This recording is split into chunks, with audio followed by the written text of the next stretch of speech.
और चलिए अब खबरें देख लेते हैं तफसील से। लोकसभा चुनाव के लिए तारीखों का ऐलान हो चुका है। 7 चरणों में लोकसभा चुनाव 2019 संपन्न कराने की घोषणा की गई है। बिहार के 40 सीटों के लिए सभी 7 चरणों में मतदान होंगे। कहां कहां कब वोटिंग होनी है, आइए जानते हैं।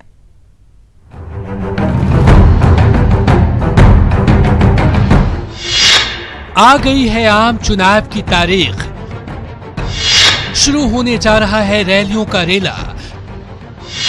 सभी 7 चरणों में होंगे बिहार में चुनाव। 23 मई को आएंगे लोकसभा चुनाव के नतीजे। 11 अप्रैल, 18 अप्रैल, 23 अप्रैल, 29 अप्रैल, 6 मई, 12 मई और 19 मई को लोकसभा चुनाव 2019 के लिए वोटिंग होगी और नतीजे 23 मई को आएंगे। बिहार की 40 लोकसभा सीटों के लिए सभी 7 चरणों में मतदान संपन्न कराए जाएंगे। पहले चरण के मतदान की बात करते हैं तो इसकी अधिसूचना 18 मार्च को जारी की जाएगी। पहले चरण के लिए नामांकन दाखिल करने की आखिरी तारीख 25 मार्च है। नामांकन वापसी की आखिरी तारीख 28 मार्च है और मतदान 11 अप्रैल को होंगे। पहले चरण में बिहार की 40 लोकसभा सीटों में से 4 सीटों पर वोटिंग होगी और ये 4 सीटें हैं औरंगाबाद, गया, नवादा और जमुई। दूसरे चरण की अधिसूचना 19 मार्च को जारी की जाएगी। नामांकन दाखिल करने की आखिरी तारीख 26 मार्च होगी। वहीं नामांकन वापसी की आखिरी तारीख 29 मार्च है। दूसरे चरण के लिए मतदान 18 अप्रैल को होगा। दूसरे चरण में 5 सीटों के लिए वोट डाले जाएंगे। किशनगंज, कटिहार, पूर्णिया, बांका और भागलपुर में दूसरे चरण में वोटिंग होगी। तीसरे चरण के लिए अधिसूचना 28 मार्च को जारी की जाएगी। नामांकन की आखिरी तारीख 4 अप्रैल है। नामांकन वापसी की आखिरी तारीख 8 अप्रैल है और इसके लिए मतदान 23 अप्रैल को होगा। तीसरे चरण में बिहार की 40 लोकसभा सीटों में से 5 सीटों पर मतदान होगा और ये सीटें हैं झंझारपुर, सुपौल, अररिया, मधेपुरा और खगड़िया। चौथे चरण के लिए अधिसूचना 2 अप्रैल को जारी की जाएगी और इसके लिए मतदान 29 अप्रैल को होगा। चौथे चरण में दरभंगा, उजियारपुर, समस्तीपुर, बेगूसराय और मुंगेर की सीटें हैं। 5वें चरण के लिए अधिसूचना 10 अप्रैल को जारी की जाएगी और मतदान 6 मई को होंगे। 5वें चरण में 5 सीटें हैं, सीतामढ़ी, मधुबनी, मुजफ्फरपुर, सारण और हाजीपुर। छठे चरण के लिए अधिसूचना 16 अप्रैल को जारी की जाएगी और मतदान 12 मई को होंगे। छठे चरण में 8 सीटें हैं, वाल्मीकि नगर, पश्चिमी चंपारण, पूर्वी चंपारण, शिवहर, वैशाली, गोपालगंज, सीवान और महाराजगंज में छठे चरण में मतदान होगा। 7वें और आखिरी चरण के चुनाव के लिए अधिसूचना 22 अप्रैल को जारी की जाएगी और चुनाव 19 मई को होंगे। 7वें चरण में बिहार की 8 सीटों पर मतदान होगा और ये सीटें हैं नालंदा, पटना साहिब, पाटलिपुत्र, आरा, बक्सर, सासाराम, काराकाट और जहानाबाद। Bureau report, news 18। तो बहुत ही लंबा खिंचने वाला है लोकसभा का चुनाव बिहार में, क्योंकि 7 फेज में ये इलेक्शंस होने वाले हैं। वैसे लोकसभा चुनाव की घोषणा के साथ ही बिहार में एनडीए मिशन एम पर जुट गया है, लेकिन इस कवायद में जेडीयू मुख्य भूमिका में है और इस आशंका से महागठबंधन भी इनकार नहीं कर रहा है।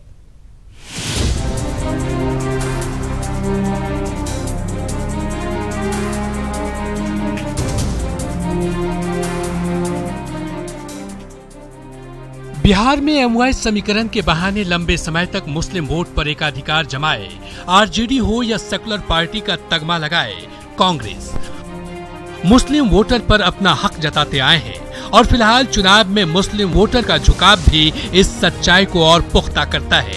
लेकिन इस बार के लोकसभा चुनाव में एनडीए, खासकर जेडीयू मुस्लिम वोटर को लुभाने के साथ साथ महागठबंधन के कुछ बड़े मुस्लिम चेहरे पर नजरें टिकाए हुए है। सूत्रों के मुताबिक जेडीयू कुछ बड़े मुस्लिम नेताओं से अंदर खाने बात भी कर रखी है। देखिए, सही मायने में कहिए तो यही सेकुलर पार्टी है, हमारी ही पार्टी है जो सभी धर्म, सभी जाति और सभी वर्ग के कल्याण के लिए बात सोचती है और अल्पसंख्यकों का एक बड़ा तबका हमारे तरफ झुकाव हुआ है और संपर्क में भी हमारे हैं। चूंकि अभी हम लोग को उसका पता खोलना ठीक बात नहीं है। जेडीयू के मुस्लिम उम्मीदवार पर नजरें टिकाने के पीछे ठोस वजह दरअसल यह है कि इस बार जेडीयू मिथिलांचल और सीमांचल में ज्यादा उम्मीदवार उतार सकती है, लेकिन उसके पास फिलहाल बड़ा मुस्लिम चेहरा नहीं दिख रहा है जो महागठबंधन को ठोस टक्कर दे सके। ऐसे में जेडीयू की नजर महागठबंधन के मुस्लिम नेताओं पर टिक गई है। हालांकि जेडीयू के इस कवायद पर आरजेडी और कांग्रेस की भी नजर है। मगर अब मान लीजिए कि कोई स्वार्थी वर्ग है, तत्व है, जो व्याकुल भारत बना हुआ है चुनाव लड़ने के लिए, तो कोई भी कुछ कर सकता है। चुनाव के मौके पे कुछ लोगों का आना जाना लगा रहता है, मगर हमारी पार्टी में ऐसा बहुत कम होगा। वाली सरकार का जो ट्रैक रिकॉर्ड रहा है गवर्नेंस का, सबका साथ सबका विकास जो उनका नारा है, और सर्वव्यापी समावेशी सरकार चल रही है, तो कोई आश्चर्य नहीं कि समाज के सभी तबकों का आकर्षण एक एनडीए के प्रति, बीजेपी की प्रति हो। बहरहाल लोकसभा चुनाव में बिहार में लगभग 10 ऐसी सीट हैं जहां मुस्लिम वोट निर्णायक भूमिका निभाता है। ऐसे में जेडीयू महागठबंधन के कुछ मजबूत मुस्लिम नेताओं पर नजरें टिकाए हुए है और अपने पाले में करने की कोशिश में जुटा हुआ है। न्यूज 18 के लिए पटना से आनंद अमृतराज की रिपोर्ट। तो मुस्लिम वोटरों की साधने की कोशिश में एनडीए जुटा हुआ है। बहरहाल लोकसभा चुनाव की घोषणा के साथ ही तमाम नेताओं में अपनी पार्टी को जनता का हितैषी बताने की होड़ भी लग गई है। एनडीए में शामिल नेता जहां विकास का दंभ भरकर चुनाव जीतने का दावा कर रहे हैं, वहीं विपक्ष एनडीए को हर मुद्दे पर फेल बताकर ये कह रहा है कि इस बार जीत तो एनडीए की हो ही नहीं सकती।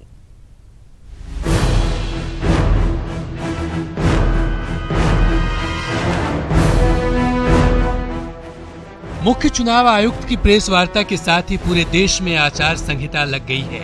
2019 में देश किस पार्टी को अपनी कमान सौंपता है, इसका फैसला देश की जनता को 7 दिनों में करना है, क्योंकि मतदान 7 चरणों में है। 2019 में किसकी सरकार बनेगी, इसका फैसला 23 मई को सबके सामने होगा। लेकिन जनता के फैसले से पहले तमाम पार्टी के नेता अपनी अपनी जीत का दावा कर रहे हैं। जो विपक्ष के लोग हैं वो हताश हैं, निराश हैं, और जिस प्रकार से ये जो महामिलावट वाले महागठबंधन के लोग हैं, इनका महामिलावट जनता स्वीकार नहीं करने वाली, और महामिलावटियों से दूर होगी जनता। जनता सच्चाई के साथ चलेगी, विकास के साथ चलेगी, और देश की एकता और देश की सुरक्षा को मजबूत करने वाले नेतृत्व के साथ चलेगी। और अंकगणित के हिसाब से हम तो 2014 में बीजेपी से अलग थे, लेकिन हमारी 17% मत थे। BJP plus LJP plus JDU 50% से ज्यादा मत हमें मिलते हैं, और लगभग 40 की 40 सीटों पर हम कामयाब होंगे। एनडीए के नेता विकास को लेकर दम भर रहे हैं, तो कांग्रेस के नेता पार्टी को पूरी तरह से तैयार बताकर अगली सरकार कांग्रेस की ही बनने जा रही है, ऐसा दावा कर रहे हैं। बहुत पहले से तैयार थी और तैयार है। कांग्रेस को कोई फर्क नहीं पड़ता। हम लोग इंतजार ही कर रहे थे कि चुनाव की घोषणा हो जाए। महागठबंधन में सीट को अभी तक लेकिन आप लोग फाइनल नहीं किए, वो भी किस दल में सीट का फाइनल हो गया है। आप बगल में एनडीए की ही बात लीजिए, तो वहाँ कौन से सीट पर कौन लड़ेंगे इसकी जानकारी है आपको? नहीं है। ये थोड़ा बहुत खींचतान चलता है, लेकिन अब अंतिम समय आ गया, 2-3 दिनों में सारी बातें। आरजेडी ने चुनाव की तारीखों के ऐलान के साथ ही सीधा प्रधानमंत्री नरेंद्र मोदी पर ही हमला बोल दिया है और कहा है कि चुनाव की तारीख देर से घोषित करने के पीछे प्रधानमंत्री मोदी का ही हाथ है। चुनाव की तारीख का ऐलान और पहले होना चाहिए था, लेकिन इलेक्शन कमीशन ने मौका दिया कि हमारे प्रधानमंत्री जी मैंने भरपेट शिलान्यास करें, हमारे मुख्यमंत्री जी भरपेट ट्रांसफर पोस्टिंग करें।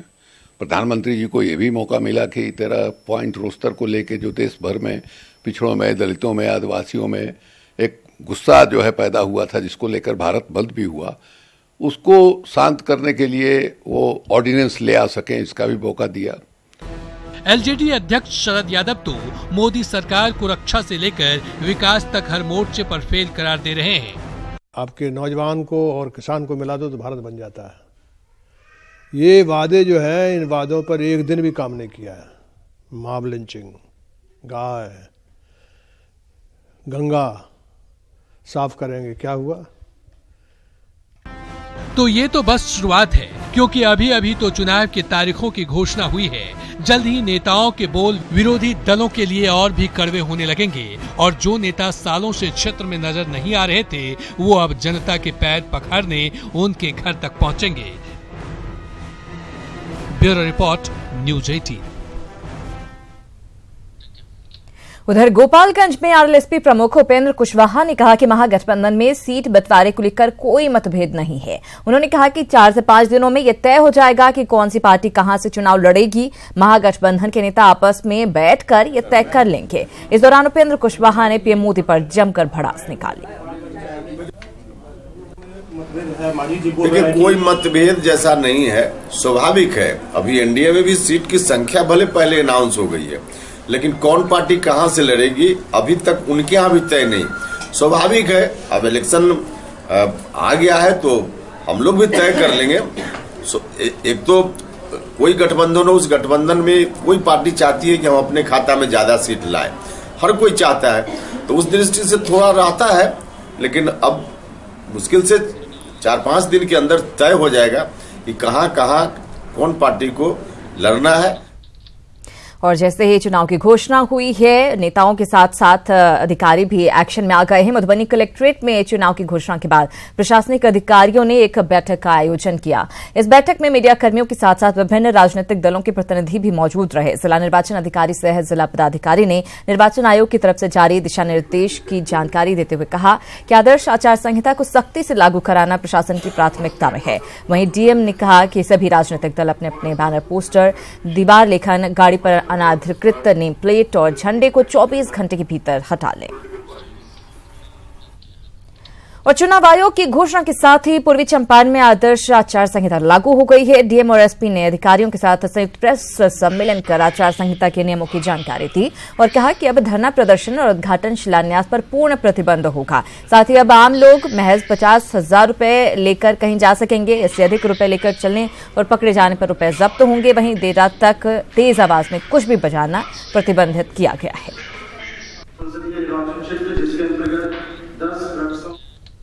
खबर भागलपुर से, जहां नवगछिया स्टेशन रोड स्थित एक रेस्टोरेंट में आग लगने से लाखों रुपए मूल्य की संपत्ति जलकर राख हो गई। आग लगने के कारणों का स्पष्ट पता नहीं चल पाया है।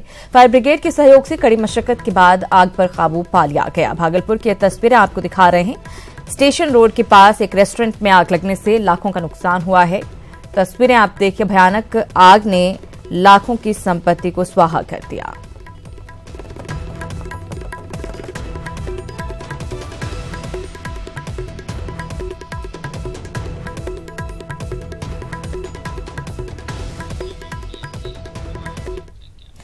खबर पटना से, जहां पीएमसीएच में इलाज के दौरान एक मरीज की मौत हो गई, जिसके बाद परिजनों ने जमकर बवाल काटा और इमरजेंसी में तोड़फोड़ की। हंगामे के बाद जूनियर डॉक्टरों ने जहां इमरजेंसी में कामकाज ठप कर दिया, वहीं पूरा पीएमसीएच पुलिस छावनी में तब्दील कर दिया गया। परिजनों का आरोप था कि डॉक्टरों ने जानबूझकर इलाज नहीं किया, जिसकी वजह से मरीज की मौत हुई, जबकि डॉक्टरों ने अस्पताल पहुंचते ही मरीज को मृत घोषित कर दिया था। मृतक मरीज सब्जी बाग का रहने वाला था। फिलहाल पुलिस मामले की जांच में जुटी हुई है।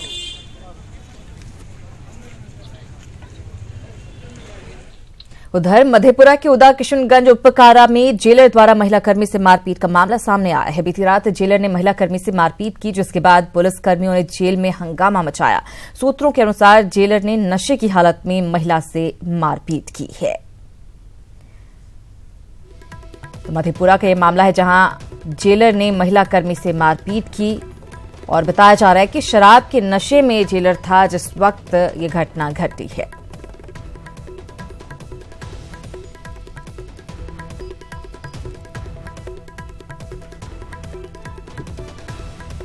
मेरा टावर ड्यूटी पर थे हमने। उस समय साहब बोले कल की सावित्री तुम इधर आओ। हमने आए, इसके बाद बोले तुमको ड्यूटी नहीं करना है, तुम चाबी जमा करो। हमने चाबी जमा कर दिया। आके ऑफिस में हम आए। ऑफिस में इसके थोड़ा देर बाद पीछे जेलर साहब आए। गाली गलौज देते हुए हमको मारपीट किया, बस इतना ही। उधर समस्तीपुर में ट्रेन की चपेट में आने से एक महिला और 2 बच्चे गंभीर रूप से जख्मी हो गए। वहीं एक 1.5 वर्ष का बच्चा बाल बाल बच गया। मामला समस्तीपुर बरौनी रेलखंड के बीच नाजरगंज स्टेशन के पास का है, जहां पैसेंजर ट्रेन से उतरकर रेलवे ट्रैक पार करने के दौरान गरीब रथ एक्सप्रेस ट्रेन की चपेट में आने से यह हादसा हुआ। इस हादसे में जहां महिला का एक पैर कट गया, वहीं महिला की एक बच्ची और एक बच्चा भी गंभीर रूप से जख्मी हो गया। महिला की पहचान निर्मला देवी के तौर पर की गई है, जो बेगूसराय की रहने वाली है।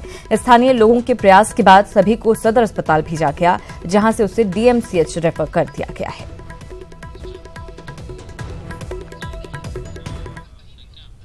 और मधुबनी के बेनीपट्टी के बसेट गांव में शादी का जश्न उस वक्त मातम में तब्दील हो गया जब डीजे पर गाना बजाने को लेकर हुए विवाद में एक भाई ने ही अपने चचेरे भाई की गोली मारकर हत्या कर दी। बताया जा रहा है कि 13 मार्च को लड़की की शादी होने वाली है। उससे पहले मटकोर की रस्म के दौरान गाना बजाने को लेकर मनीष यादव और बैजू यादव में कहासुनी हो गई और विवाद इतना बढ़ा कि बैजू यादव ने मनीष यादव को गोली मार दी। घटना के बाद से आरोपी बैजू यादव फरार है। उसकी तलाश में पुलिस की टीम छापेमारी में जुटी हुई है। डीजे बजाने का लेके इस गाना मेरी बजेगी या उसकी बजेगी, इसमें लेके मनीष यादव और बैजू यादव में झंझट हुआ था और उसी में गोली चला दिया और मनीष यादव की हत्या हो गई। इसमें किस पर इसमें अभी एक आदमी को हिरासत में लेके पूछताछ कर रहे हैं। इसमें 2-3 आदमी पर नेम FIR किया गया है। अभी उसको डिस्क्लोज न करें, उसकी छापामारी गिरफ्तारी की जा रही है। उसके बाद हमारा ओकरा झंझट भ गए। झंझट भेला के बाद फिर अलिए तो वो बाजा पर मार दिल के ये कथी लोढ़ा लगे। उसके बाद बात खत्म भल। उसके बाद मनोज आयल और की कहे बैजू उसे सलेट दिलक। उसके बाद फिर यहाँ पर आयल। उसके बाद 2 गोली ऊपर छोड़लक, हवाई फायरिंग केलक। उसके बाद हम अली प्रसादी बांट के गेली। फिर थोड़ा देर के बाद अली तो हम देखली भाई की गोली लागल, दोनों खड़ा। और खबर पूर्णिया से, जहां कुछ निवारण कार्यालय का हाल बदहाल है। कार्यालय का भवन कई वर्षों से जर्जर है और कभी भी कोई बड़ी दुर्घटना हो सकती है। फिलहाल इस कार्यालय में 5 महिलाएं समेत कुल 15 स्टाफ काम करते हैं। यहां न तो शौचालय है और न ही पीने की पानी की कोई व्यवस्था है। कर्मचारियों का कहना है कि इस बारे में कई बार सिविल सर्जन और डीएम को खत भी लिखा गया, लेकिन कोई सुनवाई नहीं हो रही है। हालांकि सिविल सर्जन ने कहा कि इस भवन के जीर्णोद्धार के लिए विभाग को लिखा गया है और प्रक्रिया चल रही है। यहाँ पे तो सारा कर्मचारी काम करते हैं, जहाँ तक महिला 5 हैं, जो कि कोई व्यवस्था यहाँ पे नहीं है, नहीं बाथरूम का, नहीं ट्यूबवेल का, कुछ भी नहीं। कभी कोई काम करना पड़े, करने के बाद हाथ धोने का भी व्यवस्था नहीं है। हम लोग घर से आते हैं, घरे में जब भी टॉयलेट जाते हैं। कुछ निवारण कार्यालय है और इसकी स्थिति आप लोग देख ही रहे हैं, जो किस स्थिति में हम लोग काम करते हैं। जिंदगी और मौत से जूझते रहते हैं यहाँ पे। बहुत बार इसके ऊपर लिखा गया है, सिविल सर्जन को लिखा गया, डीएम को लिखा गया, लेकिन अभी तक कोई भी इस पर कार्रवाई नहीं हुई है।